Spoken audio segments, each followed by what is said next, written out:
In the small, remote village of Eldridge, nestled deep within a forest, the air was thick with an unsettling quietude. As dusk fell, the villagers quickly retreated to their homes, locking doors and bolting windows. Eldridge had a legend, one that spoke of the whispering shadows, entities that roamed freely once darkness consumed the land.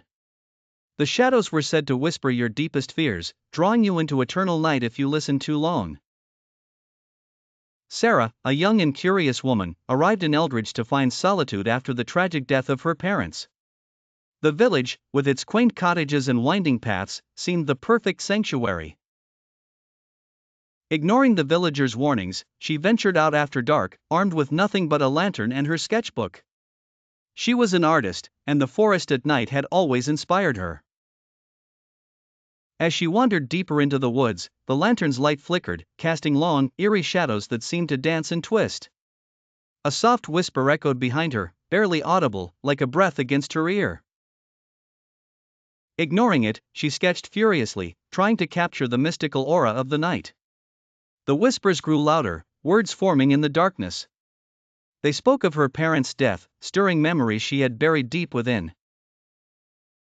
Her hand trembled, and she dropped the sketchbook. Sarah turned, her heart pounding as she scanned the darkness. The shadows moved closer, their forms undefined, merging with the night itself. They whispered her name, over and over, a sinister lullaby. She wanted to run, but her legs felt like lead, her mind clouded with fear. Sarah closed her eyes, her breathing ragged. She tried to block out the whispers, but they grew louder, more insistent. Suddenly, she felt a cold hand on her shoulder. Her eyes snapped open, and she found herself face to face with a shadowy figure, its eyes glowing with an otherworldly light. "Why did you come here, Sarah?" it whispered. "You cannot escape your past." Frozen with terror, Sarah couldn't respond.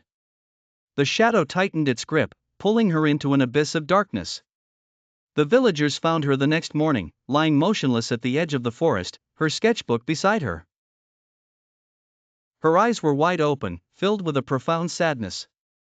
They mourned quietly, knowing the whispering shadows had claimed another soul. From that night on, her sketches haunted them, landscapes twisted by the terror she had encountered.